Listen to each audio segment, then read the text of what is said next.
Hello and welcome to Spur Economics. In this video, we will illustrate how the Gender Development Index is calculated using an example and discuss its advantages and limitations.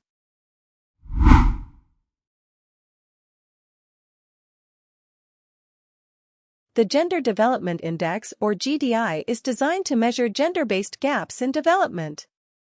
It is part of the broader Human Development Index, and its history can be traced alongside the evolution of the HDI. The HDI was first introduced in the Human Development Report in 1990 as an alternative to purely economic measures of development.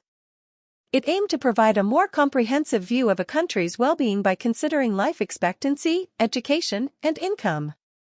In the 1995 Human Development Report, the UNDP introduced the Gender Development Index, or GDI, as a specific measure to assess gender disparities in development. The GDI was designed to complement the HDI by focusing on gender-specific achievements in health, education, and income. The GDI considers three basic dimensions of human development, which include health, education, and income. The health dimension considers life expectancy at birth for both males and females. It takes into account the disparities in life expectancy between men and women. The education component of the GDI is based on two indicators: mean years of schooling and expected years of schooling. The education dimension considered adult literacy and enrollment rates when GDI was introduced in 1995. Since then, GDI has evolved a lot and these indicators have been changed. The income dimension measures the income earned by men and women in a given country. It considers disparities in income between genders after adjusting for the share of total population as well as the share of economically active population.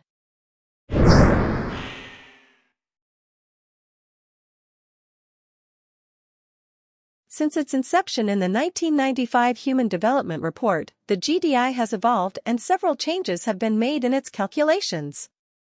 For instance, the education dimension is no longer based on adult literacy and enrollment rates.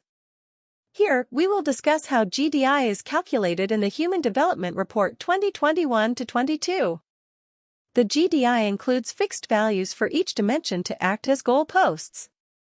These are necessary to obtain an index between 0 and 1 and to be able to standardize the Gender Development Index between men and women. These values are the same as the ones used in Human Development Index, or HDI. The choice of these fixed values shown here are based on different rationales. Let us take a look at the life expectancy indicator as an example. The minimum and maximum values for males and females are different.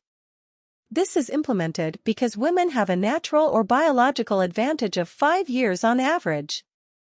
Thus, the life expectancy indicator is adjusted for 5 years to adjust for this advantage. Expected and mean years of schooling have a minimum of 0 because society can still survive without education. The maximum for expected years of schooling is 18 because it is equivalent to a master's degree in most countries. The maximum for mean years of schooling is 15 because it is the maximum projected for 2025. For income, the minimum of $100 is due to the unmeasured subsistence production in economies that is not included in official data. Its maximum value is fixed at $75,000 because studies have shown that there is little or no gain in human development beyond this point of per capita income. Now, let us move on to the calculation of GDI. Suppose a country has the values of different indicators as shown in the table here. This is all the information that we need to calculate the GDI. First, let us calculate the health dimension for males and females. The formula for this is straightforward as shown here. The maximum and minimum values to be used in this formula will be different for males and females as discussed earlier. Using this formula, we can see that the health dimension for females gives us the value of 0.654. Similarly, the value for males is 0.669. We will use these values later to calculate the GDI. For the education dimension, the basic formula stays the same for each indicator of expected and mean years of schooling. Further, we also have to take the mean of these two indicators to get education dimension value for males and females. It is important to note here that minimum value for these indicators is 0. Therefore, the formula becomes even simpler and the calculations are straightforward as shown here. For females, the education dimension has a value of 0.383 and the males have a value of 0.456. The income dimension is a lot more complicated because the GDI has to adjust for the wage gap, shares of economically active population as well as overall share of population of males and females. First, we use the wage ratio and the percentage of economically active population to calculate the wage bill for males and females. We use the formula shown here and obtain the wage bill for females and males. Next, we use the wage bill from the earlier step, GDI per capita and share of populations to calculate the per capita income of females and males. The formula for this step is shown here. Finally, we incorporate the maximum and minimum values to obtain the income dimension for females and males. In our example, the income dimension for females is calculated using the formula shown here and is 0.508. Similarly, the income dimension for males is 0.698. Now that we have calculated all the dimensions for both males and females, we can calculate the GDI. First, we combine the three dimensions by taking their geometric mean for both males and females, which will give us the HDI for males and females. In our example, this comes out to be 0.503 for females and 0.597 for the males. Finally, we calculate the GDI by dividing the female HDI by the male HDI.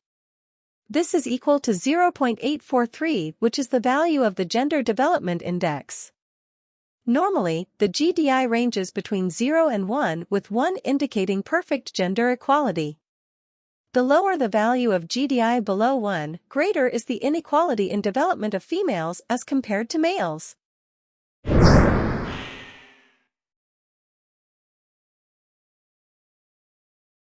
The GDI provides a comprehensive measure of gender disparities by considering three crucial dimensions of development: health, education, and income. This allows for a more holistic understanding of gender inequality compared to focusing on a single indicator. GDI incorporates gender-specific data, accounting for differences between men and women in various aspects of development. This gender-sensitive approach is essential for recognizing and addressing disparities that may be overlooked in broader measures. GDI highlights areas where gender inequality is more pronounced, providing valuable insights for policymakers and advocates. It allows for comparisons between countries and over time, enabling the assessment of progress in gender equality. Policymakers can use these comparisons to identify successful strategies and areas that require attention. GDI results can guide policymakers in identifying specific areas where interventions are needed to promote gender equality. Whether in health, education, or income, targeted policies can address the identified gender gaps and contribute to broader development goals. The GDI simplifies complex issues related to gender inequality by condensing them into three dimensions. This simplicity may overlook certain nuances and intricacies of gender disparities that exist in different societies. The GDI focuses on health, education, and income, but gender inequality extends beyond these dimensions. Issues such as access to resources, political participation, and representation in decision-making are not fully captured by the GDI. GDI calculations are dependent on the availability and accuracy of gender disaggregated data. In many cases, data for women may be incomplete or less reliable than data for men, which can introduce biases into the index. The GDI assumes equal distribution of resources and benefits within each gender group, which may not be the case in reality. In some societies, certain groups of women may face more significant disadvantages than others. The GDI does not consider intersectionality, which refers to the intersecting factors of gender with other social categories such as race, ethnicity, and socioeconomic status. Failing to account for these intersections may result in an oversimplified understanding of gender disparities. the GDI does not explicitly measure aspects of gender empowerment, such as women's participation in decision-making, access to credit, and legal rights. These factors are crucial for a comprehensive assessment of gender equality.